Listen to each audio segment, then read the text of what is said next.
Baik, Assalamualaikum warahmatullahi wabarakatuh. Salam sejahtera untuk kita semua yang kami hormati, Bapak Ibu SKPD di Kabupaten Bogor, semoga dalam keadaan sehat, dan juga narasumber kita Bapak Direktur Dadang dari Kemendagri, insya Allah juga dalam keadaan sehat, Pak Ibu moderator dan semuanya. Senang sekali kita bisa berjumpa kembali. Saya terakhir diundang di PMK Bogor itu 2020 atau 2021 Pak? Kita diskusi di Hotel Lido ya Pak? Lido ya? 2020 ya Pak? Wah, udah 2 tahun ini. Dan tentunya Bapak Ibu, hari ini kita berjumpa untuk membahas mengenai optimalisasi pelayanan publik khususnya di tingkat kecamatan.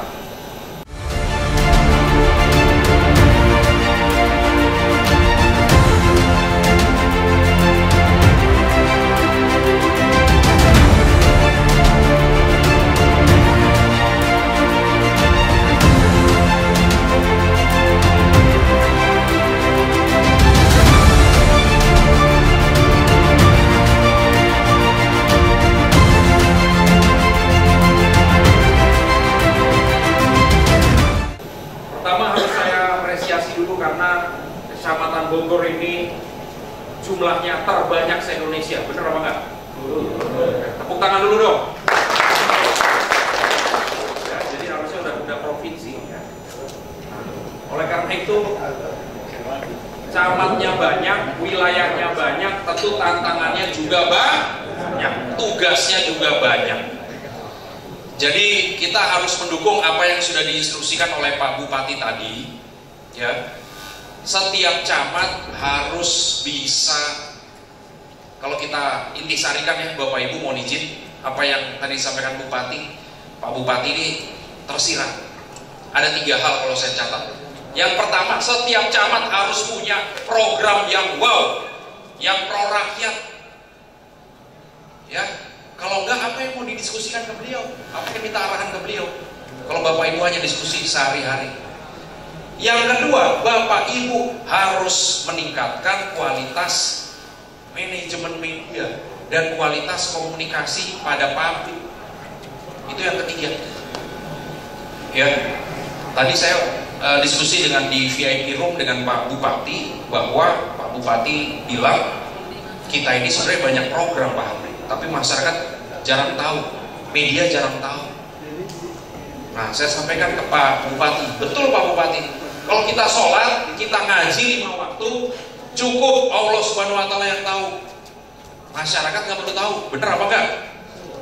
Tapi kalau kita kerja, tidak cukup hanya Allah yang tahu, media harus tahu, masyarakat harus tahu. Karena manajemen media dan keterbukaan informasi publik itu adalah 2 pilar dalam reformasi birokrasi. Bogor dianggap belum berhasil reformasi birokrasi kalau manajemen media tidak termaintain dengan baik dan kalau komunikasi publik tidak terbuka secara intens. Jadi publik harus punya kanal komunikasi pada Pak Camat kapanpun dimanapun. 3 hal itu pesan Pak Bupati berarti. Ya, saya ulangi lagi. Yang pertama, camat harus punya program unggulan pelayanan rakyat, inovasi pelayanan rakyat apa? Silakan. Ya, pasti setiap kecamatan punya wisdom lokal sendiri-sendiri. Pak, kecamatan sama Bogor, enggak, pasti beda. Pasti ada khasnya setiap kecamatan yang kalau kita telusuri itu memiliki kekuatan, Bapak Ibu. Yang kedua, manajemen medianya harus ditingkatkan. Media ada 2, sosial media dan juga media mainstream. Sosial media, Instagram camat, Facebook, YouTube, kalau perlu TikTok harus ada. Mohon izin, silahkan ngaku dosa camat yang belum punya TikTok, angkat tangan. Ini ketahuan camatnya nggak pernah joget-joget gini ya. Pak, bukan akun TikTok pribadi, tapi akun TikTok kecamatan. Ya, harus dibikin. Kenapa? Bapak harus tahu 60% penduduk Bapak itu milenial, TikToker semua. Jangan salah. Dengan berkomunikasi kepada Gen Z, Gen Y ini hari ini seperti itu. Ya. Jadi Ini bukan untuk kepentingan pribadi, tapi untuk kepentingan instansi. Bapak mau berkomunikasi dengan milenial, anak 12 tahun, 13 tahun, 14 tahun, caranya Bapak dengan formal pidato, oh nggak kena Pak, ngantuk mereka. Bapak mau berkomunikasi dengan mahasiswa dengan cara yang formal, dengan cara birokrat, oh nggak mau mereka Pak, nggak masuk kuping kiri keluar kuping kanan. Tapi Bapak bikin konten yang menarik, video pendek 1 menit, kegiatan Pak Camat dari pagi sampai siang diringkas 1 menit. Apalagi Pak Camat yang bilang, hello guys, oh nonton mereka Pak. Ya, biar kata orang Sunda juga, kalau bahasa Inggris jangan salah Pak, ya kan? Nah, jadi Pak Camat harus memiliki peningkatan kualitas manajemen media. Media sosial dan juga media mainstream. Media mainstream bagaimana Pak Hamri? Ya gampang. Minimal sebulan sekali kecamatan Bapak harus diliput koran. Kalau nggak diliput koran berarti kinerjanya nggak ada dianggap masyarakat. Ya kan? Nah itu tadi pesan Pak Bupati. Jadi saya sebelum masuk ke materi saya harus jadi translatornya Pak Bupati supaya Bapak bisa memahami. Kenapa? Kalau Bapak nggak memahami perintah Pak Bupati, mohon maaf, nanti birokrasi kita berjalannya nggak efektif efisien. Ya, sejauh apa yang diperintahkan Pak Bupati itu sesuai dengan amanah undang-undang kita ikuti Pak. Yang namanya ASN loyalitas tegak lurus nggak ada, nggak tegak lurus nggak ada. Ya, nah nanti kita berbenturan terus repot. Nah, jadi itu Pak. Ya, yang ketiga komunikasi kepada masyarakat. Ya. Mungkin seminggu sekali tadi olahraga keliling sambil dengar aspirasi masyarakat, ya. Nah, nanti akan kami sampaikan kecamatan-kecamatan unggulan dari seluruh Indonesia. Karena kami sebagai motivator reformasi birokrasi dan juga konsultan inovasi pelayanan publik, ya, kami sudah membantu unit-unit kerja pemerintah dari mulai Aceh sampai Papua. Semua bikin inovasi, makanya kami akan tunjukkan ke Bapak contoh inovasi di kecamatan seperti apa sih, supaya Bapak ada gambaran ya. Nah, pertama implementasi reformasi birokrasi untuk mewujudkan zona integritas. Lanjut, kita lihat Bapak Ibu, mungkin akan singkat karena waktunya hanya sedikit, habis ini langsung ganti slide ya Mbak Ida ya. Oke, lanjut. Nah, lanjut ya. Nah, Bapak Ibu mohon izin, sejak 2014 kita sudah namanya performance based birokrasi berdasarkan hasil. Sebelum 2014 ini masih rule based birokrasi berdasarkan aturan. Oh, kalau nggak dianggarkan jauh-jauh hari nggak bisa program dadakan. Nah, kalau performance based birokrasi memungkinkan terjadinya fleksibilitas. Apalagi sekarang sudah tahun 2022. Nah, 2019 Presiden menginstruksikan dynamic governance. Kita harus jadi birokrasi yang agile, yang dinamis, yang lincah. Sehingga tidak ada lagi kekakuan dalam birokrasi. Oke, sesuai penganggaran, tapi juga harus bisa fleksibel men-switch jika terjadi kebutuhan mendadak. Contohnya, tiba-tiba banjir, tiba-tiba COVID, ini kan siapa yang duga? Gak pernah dianggarkan, ya. Tapi penduduk Bogor misalkan banyak yang belum pulih UMKM, mau nggak mau Bapak harus men-switch. Bagaimana cara memulihkan penduduk-penduduk kita yang terdampak COVID, yang mata pencariannya belum pulih, itu harus dialokasikan, mau nggak mau, ya. Nah, lanjut kita lihat pembangunan zona integritas, ya, itu tiap SKPD, ya, bisa di tingkat eselon 2 atau eselon 3. Kalau camat kan eselon 3. Berarti itu sudah bisa untuk membangun percontohan zona integritas. Puskesmas bisa, kepala puskesmas. RSUD bisa, ya, direktur RSUD. Bapak SKPD, dinas pendidikan bisa. Tapi kalau sekolah nggak bisa. Oh, sekolah bangun zona integritas, itu nggak bisa. Harus di tingkat dinas, ya kan? Dinas kesehatan bisa. Nah, kalau dinas kesehatan luas ini, sampai puskesmas, kecamatan, puskesmas pun bisa, karena apa? Pelayanan publik. Nah, ya kan? dinas apa, Bapenda bisa, dinas-dinas yang melayani publik bisa bentuk zona integritas. Ya, kalau bentuk zona integritas syaratnya dua. Satu, harus punya inovasi pelayanan publik yang wow. Saya akan contohkan. Selama dinas, camat, puskesmas, RSUD belum punya inovasi pelayanan publik yang wow. Wow itu bagaimana Pak Amri? Wow itu bisa memenuhi kebutuhan masyarakat. Wow itu sebelumnya belum ada dan sekarang ada, masyarakat mudah. Nanti ada definisi wow. Maka belum bisa jadi wilayah bebas korupsi. Ya, wilayah birokrasi bersih melayani. Ya. Suatu unit kerja kalau sudah dapat WBK, WBBM, TPP-nya bisa 100% Pak. Kalau di kami di kementerian lembaga tukin ya. Nah, itu satu. Yang kedua, harus punya sistem pengendalian gratifikasi. Ya, sistem pengawasan. Jadi bagaimana caranya Pak Camat supaya mengawasi para stafnya? Supaya membuktikan Bogor tidak seperti dulu. Harus ngasih amplop dulu layanan baru dilayani. Oh, nggak ada sekarang. Ya, Pak Camat harus punya program pengendalian itu. Intinya dua itu aja Pak. Yang lainnya lebih ke syarat administrasi. Ya, nanti di forum yang berbeda mungkin saya akan bacakan, akan sampaikan. Ya, tapi sekarang fokus kita adalah inovasi pelayanan publik. Nah, coba ganti slide-nya yang inovasi pelayanan publik karena waktunya sangat terbatas. Nah, syarat bagi Pak Camat dan bagi dinas-dinas bisa bikin inovasi pelayanan publik syaratnya 5. 5 syarat inovasi. Yang pertama, Pak Camat harus bikin inovasi pelayanan yang bikin lebih cepat pelayanan. Kalau inovasinya pelayanan lebih lama, berarti itu bukan inovasi, blunder berarti. Warga lebih cepat, yang tadinya 2 hari sehari, yang tadinya 3 jam 1 jam. Yang kedua lebih mudah. Ayo kita pikirin pelayanan apa yang bisa bikin masyarakat lebih mudah mengakses. Contoh, ya, ada pengaduan yang tadinya harus datang, sekarang tinggal WA, sekarang tinggal telepon.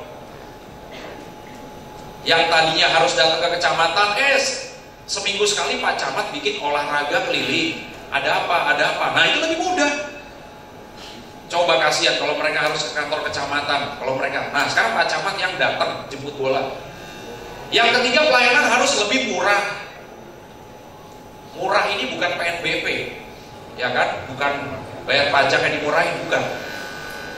Yang tadinya masyarakat harus mengeluarkan biaya, tiba-tiba gratis. Ya, yang selain PNBP. Yang tadinya masyarakat harus kosnya banyak, biaya transportasi, sekarang bisa diantar ke rumah. Urus dokumen bisa diantar ke rumah. Pak, anggaran dari mana? Bisa dibicarakan. SDM nggak ada, outsourcing dipakai. Sistem antar dokumen ke rumah, nanti kita lihat. Yang keempat, pelayanan harus lebih dekat. Bikinlah Pak, mereka kalau mau lapor ke Pak Camat, jangan hanya datang kantor camat, tapi dibikin pos-pos. Ya. Yang kelima, pelayanan harus terintegrasi. Ini 5 syarat inovasi. Kita lanjut. Saya mau mengajak Bapak Ibu semua ke Kecamatan Genteng, Kabupaten Banyuwangi. Kami berkali-kali studi banding ke Kecamatan Genteng. Ini salah satu kecamatan terbaik di Indonesia. Ada apa di sana? Lanjut. Nah, kecamatan pertama di Indonesia yang punya pasar pelayanan publik. Ya. Jadi pelayanan publik itu di pasar, bukan hanya di kantor kecamatan. Ya kan? Unit pelayanan publik pertama yang terintegrasi dengan pasar tradisional sehingga warga bisa mengurus dokumen sambil berbelanja. Mengintegrasikan lebih dari 200 layanan dokumen atau perizinan di pasar. Coba Pak. Apa Pak Camat gak pengen bikin seperti ini dalam bentuk yang berbeda? Ya kan? Silakan. Yang bagus kita tiru, yang jelek jangan ditiru. Nah, sehingga apa? Lebih terintegrasi, lebih dekat, lebih cepat. Karena jadi pasar pelayanan publik pertama, akhirnya apa? Pak Presiden datang meresmikan dan berharap semua kecamatan bisa berinovasi seperti ini. Ya, murah Pak. Gak usah gedung mewah, namanya di pasar. Yang penting jangan jorok, yang penting rapi, jangan becek. Ya. Bisa pasar pelayanan publik. Ini rujukan camat-camat se-Indonesia studi banding ke sini. Lanjut kita lihat. Masih di Kecamatan Genteng ada inovasi yang namanya Siap Cantik, sistem aplikasi posyandu dengan pencatatan elektronik. Nah, ini sistem informasi posyandu berbasis Android yang memudahkan pelayanan pada ibu dan balita posyandu. Jadi semua kades diminta untuk memandu ibu-ibu posyandu, sehingga Pak Camat terima laporan enak. Berapa jumlah posyandu, berapa persen bulan ini? 99%. Yang 1% kenapa? Oh, ini alasannya apa? Nggak datang. Berapa jumlah balita yang sudah di posyandu? Enak. Titik-titik mana posyandunya? Langsung ada peta digitalnya. Ini Kecamatan Genteng Banyuwangi sudah seperti itu. Jadi Pak Camat nggak usah keliling ke setiap pos posyandu, tapi Pak Camat cukup kontrol di aplikasi. Ini inovasi, Pak. Ya, lanjut berikutnya. Ada SIMAS Mandiri Plus, sistem masyarakat melayani mandiri. Nah, sistem informasi yang memberikan kemudahan bagi masyarakat dalam mengurus surat administrasi kependudukan. Ya, sehingga masyarakat mau ngurus apa, mau ngurus surat nikah, mau ngurus akte kelahiran dan lain-lain, itu nggak perlu datang ke kecamatan, kasihan, lewat aplikasi. Ya, lanjut. Nah, sekarang kita ke Kecamatan Kota Gede, Jogja, sama salah satu kecamatan terbaik se-Indonesia. Ya, lanjut. Ada apa di sana? Bank sampah, bukan bank sampah biasa. Bank sampah ini bisa mengolah berbagai macam limbah. Dan di bank sampah ini sudah ada unit usaha yang membuat sapu dari limbah botol kemasan air mineral. Ya kan?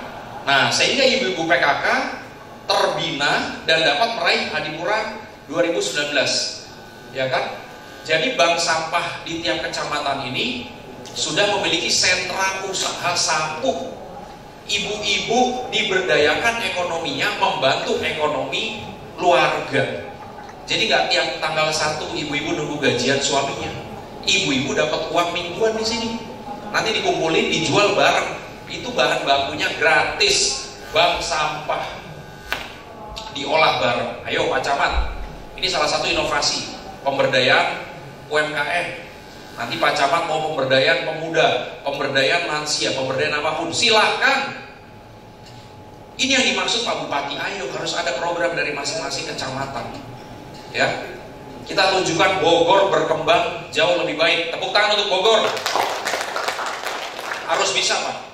Lanjut, kita lihat komputer berbicara. Komputer berbicara ini ya. Ini masih di Kecamatan Kota Gede, Jogja. Fasilitas yang disediakan di ruang tunggu berupa komputer yang bisa bicara secara mekanik pada user. Alat ini diperuntukkan difabel tunanetra agar tetap bisa mengakses layanan dan informasi. Beberapa fitur layanan. Salah satu penilaian reformasi birokrasi adalah kita mengutamakan pelayanan bagi kaum difabel, disabilitas. Bahkan sampai ada, kalau bisa ada toilet khusus disabilitas di kecamatan, ya kan? Ada meja khusus disabilitas. Gak apa-apa walaupun jarang. Tapi itu salah satu penilaian poin dalam reformasi birokrasi. Nah, ini diantaranya ada kayak semacam anjungan ya, yang bisa membuat berbicara, berkomunikasi dengan kaum difabel. Nah, ini inovasi nih Pak. Walaupun yang pakai paling sebulan sekali nggak apa-apa. Ya, ini luar biasa ini. Lanjut kita lihat. Nah, ini daftar 1 dapat 5. Nah, jadi di Kota Gede, ya kan, setiap penduduk dia yang daftar baru, yang ada melahirkan baru, selalu dikasih akte kelahiran, NIK, kartu keluarga baru, kartu identitas anak, buku kesehatan ibu dan anak. Jadi setiap ibu yang melahirkan ngurus akte kelahiran, gak usah nanya, dapat 5 semuanya, sudah jadi, gak perlu ngurus satu persatu, sudah daftar 5 in 1, dan itu 1 hari jadi. Waduh Pak, kalau nggak 1 hari lama. Kadang-kadang camat suka keliling lapangan. Sekarang sudah zaman canggih Pak Camat, ada yang namanya tanda tangan elektronik. Bener apa enggak? Tinggal didaftarkan di BSSN, ya kan? Kalau sudah dapat restu dari BSSN, ada registrasi, udah, Pak Camat nggak usah pusing. Gak ada lagi Pak Camat ke meja, tanda tangan dokumen segini. Pak Camat sambil olahraga, set, sambil di rumah, set, ya kan? Harus, Bogor harus seperti itu. Jarak kita ke istana dekat loh Pak, ya kan? Kita cuma nggak nyampe 1 jam udah ke istana. Ini mereka jauh dari istana bisa. Kan peribahasanya gitu Pak, kita yang keringnya ibu kota, ya kan? Masa kita kalah sama Jogja, ya? Nah lanjut kita lihat. Sekarang ke Selawi, Garut, waduh, lebih jauh lagi nih Selawi, Garut nih, ya sesama Jawa Barat ini. Lanjut kita lihat ada apa di sana. Ya, Kecamatan Selawi, sistem pendataan secara elektronik yang bisa mempermudah operator kecamatan serta warga dalam mengurus berbagai keperluan administrasi. Nah, kecamatan pertama di Kabupaten Garut yang menerapkan Kecamatan. Nah, ini pendataan elektronik mempermudah dalam mengurus berbagai administrasi. Pak, Bu, outsourcing kita di kecamatan harus ada anak muda yang punya IT. Kalau nggak ada, wah, lumpuh itu kecamatan, susah. Nanti Pak Camat punya ide macam-macam, nggak ada yang bisa jalan. Harus rekrut outsourcing. Syaratnya, gak usah pusing-pusing, S1 IT. Kasih Pak, wewenang kecamatan itu 1 atau 2 orang. S1 IT, manajemen informatika atau teknik informatika. Syaratnya, kamu bisa bikin ini sistem, kamu ngerti sistem ini, oke, udah dites Pak. Ya kan? Jangan Pak Camat yang ngurusin IT. Pak Camat ngurusin IT, enggak, Pak Camat idenya aja, saya maunya begini. Itu pemimpin begitu Pak. Pemimpin nggak perlu mikirin teknis, tapi pemimpin tahu dengan siapa dia mendelegasikan pekerjaan. Ya Pak ya. Nah, jadi wajib satu kecamatan punya minimal 1 orang IT, kalau perlu 2. Sekarang zamannya IT semua Pak. Ya, harus. Nah, lanjut. Nah, ini masih di Selawi, peringkat 1 penilaian sinergitas kinerja tingkat provinsi Jawa Barat 2022. Nah, ini dapat penghargaan tuh dari Pak Gubernur ya, Kang Emil. Lanjut. Nah, sekarang kita ke Kecamatan Jatipurno, Kabupaten Wonogiri. Nah, Jawa Tengah nih, ada apa di sana? Kita lihat, Bapak Ibu.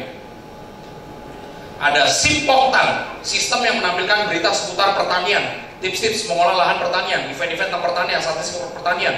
Nah, ini dari Dinas Pertanian. Ternyata Kecamatan Jatipurno bisa menangkap peluang ini, sehingga karena mayoritas penduduknya para petani bingung, ya kan, akhirnya diperkenalkan aplikasi sehingga mereka semua punya handphone. Biar kata petani, pasti Pak, HP-nya sekarang Android semua Pak. Gak ada petani HP-nya non Android Pak.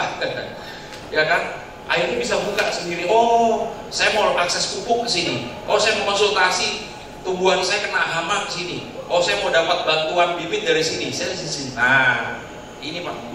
Ya, cuma biar satu. Jatipurno. Kecamatan Jatipurno aja yang punya ini Pak. Ya kan, Wonogiri nih, yang lainnya belum tentu ada ini. Ya kan? Nah, tiap dinas Pak Camat itu pasti punya program.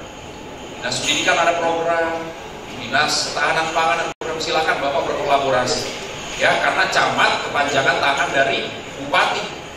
Ya, jadi urusan-urusan jangan sampai masyarakat mau ngurus segala sesuatu harus ke dinas dulu. Kalau bisa lewat camat, lewat camat.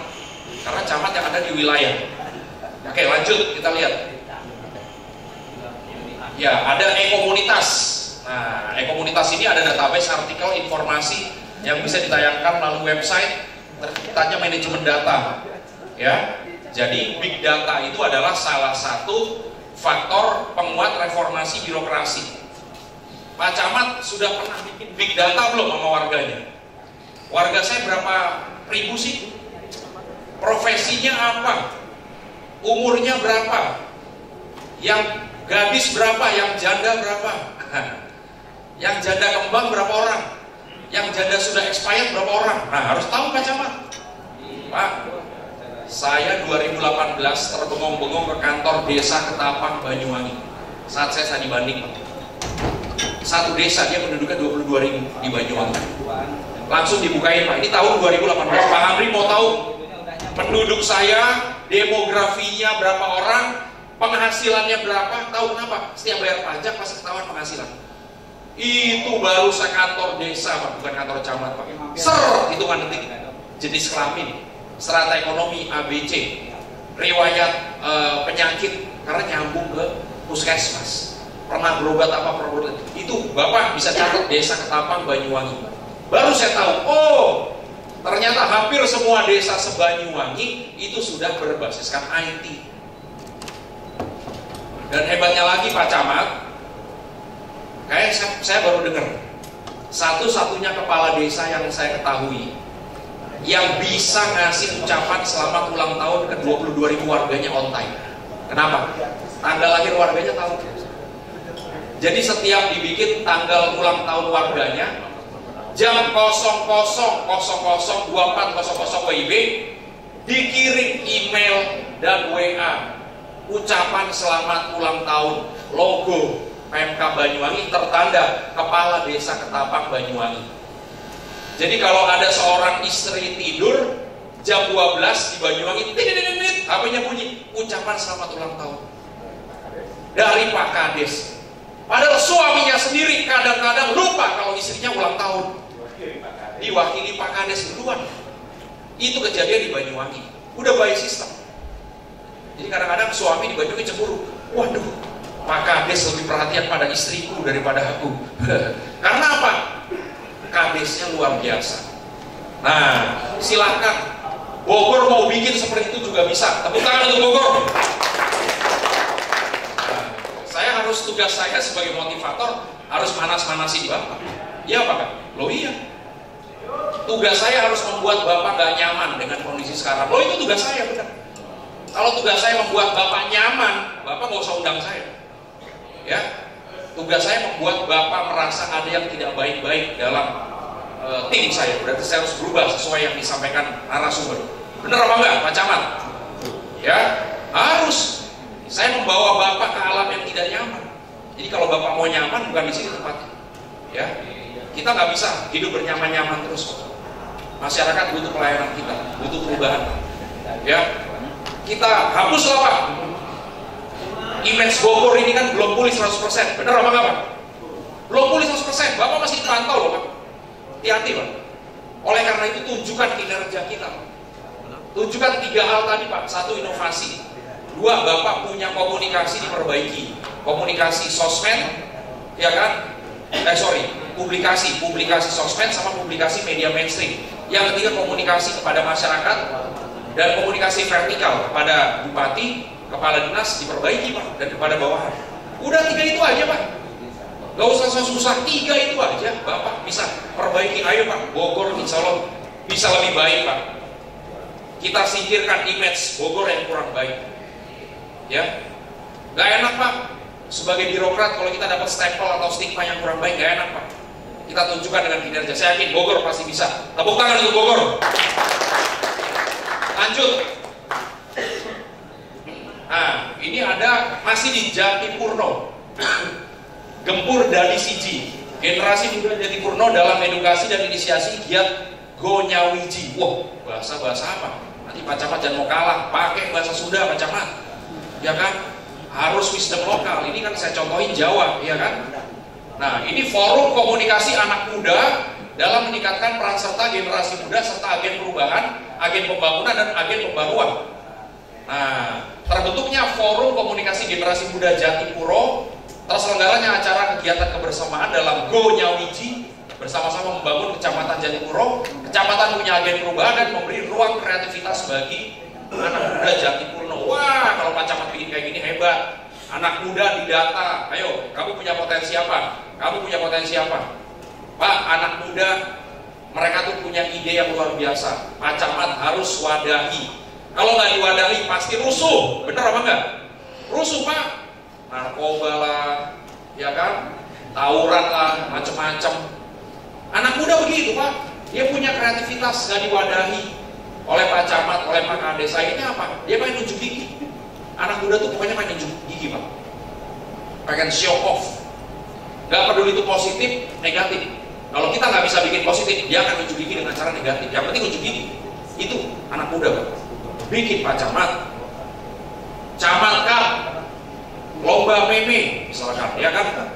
Camat Kap, lomba apa? Kreativitas. Camat Kap, nyusun bikin video pendek. Aku bangga jadi warga kecamatan Ciampea, misalkan. Aku bangga jadi warga kecamatan Rufin.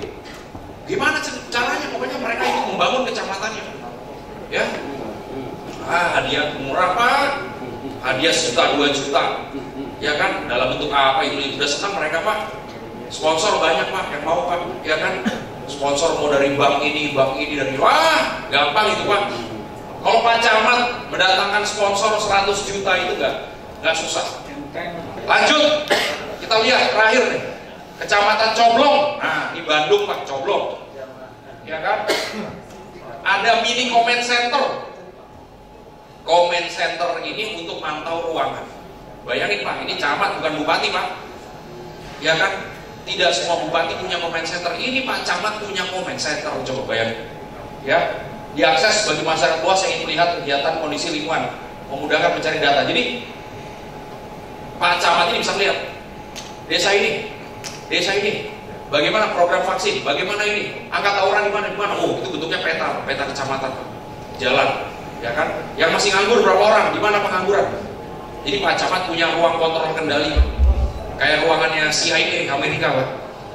Oh, begitu di Sol, oh itu ada rumah yang belum dikasih bansos. Coba di zoom, oh namanya Siti Marlia, di zoom lagi, oh janda tanpa anak, umur 22 tahun. Pak Camat, oh saya siap tinjau. Pak Camat datang tinjau. Nah, tepuk tangan dulu dong untuk Pak Camat. Oh itu perlu warganya, Pak, didatangi, Pak, ya kan? Ya kan, silakan diselesaikan secara baik-baik, Pak. Jangan nggak baik-baik, ya, Pak. Oke, itu yang terakhir ya. Ada lagi, lanjut.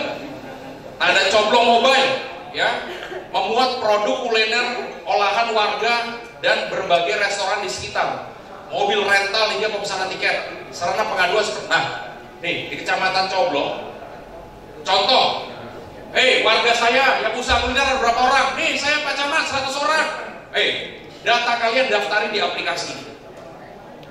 Daftarin, jual batagor, jual somai, jual bakso, jual asinan Bogor, jual apa, cilok, daftarin semua, kasih foto, yes, di launching oleh Pak Camat.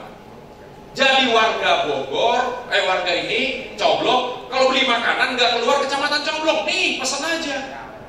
Memberdayakan ekonomi warga, bener nggak Pak Camat? Nggak usah kemana-mana, nih di Coblong sendiri.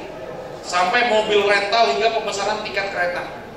Siapa yang punya rental? Oke, bagi hasil. Setiap satu order dari kecamatan bagi hasil 20% ke kecamatan. Tuh, warganya makmur, ya kan? Ini camat, Bapak punya wewenang, Pak, pakai, Pak, ya kan? Kalau kita punya wewenang tidak dipakai, jangan salahkan pimpinan. Kalau sewaktu-waktu akhirnya mengambil wewenang kita, nggak dipakai, gimana, Pak? Ya, nah, menjadi sarana pengaduan seputar permasalahan terjadi di sekitar Kecamatan Coblong. Saya mau tahu Pak Camat Bogor kira-kira bisa nggak bikin seperti ini atau lebih hebat dari ini? Bisa apa enggak? Bisa. Yang ngerasa bisa angkat tangan. Ayo, yang ngerasa bisa. Ayo. Sudah ya? Bisa? Yang nggak angkat tangan pasti belum pakai Rexona ini. Ayo. Bisa ya? Tepuk tangan dulu dong untuk Camat Bogor. Ayo Pak, lanjut kita lihat. Posyandu masih di Coblong, memudahkan posyandu dalam melaporkan kegiatan real time. Ini wajib lah Pak, posyandu Pak. Jangan sampai posyandu masih manual. Enggak Pak, ketinggalan zaman Pak. Ya, harus sudah digital posyandu. Bapak harus tahu berapa balita saya yang kurang sehat, berapa yang sudah di posyandu. Wajib Pak. Gak usah Pak Camat yang bikin, ngapain? Pimpinan gak perlu tahu teknis. Rekrut anak IT, selesai, beres. Beli kalau perlu, vendor, pengadaan, yang penting beres ada. Mau bikin sendiri atau pengadaan, vendor terserah, yang penting beres ada. Itu ya Pak Camat, lanjut. Nah, ini terakhir ya. Saya ingatkan lagi, inovasi harus lebih cepat, lebih mudah, lebih murah, lebih dekat, dan terintegrasi. Ya. Selanjutnya Kami ucapkan terima kasih atas perhatian Pak Camat dan perwakilan dinas. Semoga Bogor bisa lebih maju, amin. Semoga Bogor bisa lebih sukses. Kita buktikan perubahan dimulai dari kecamatan. Wassalamualaikum warahmatullahi wabarakatuh. Salam sejahtera untuk kita semua.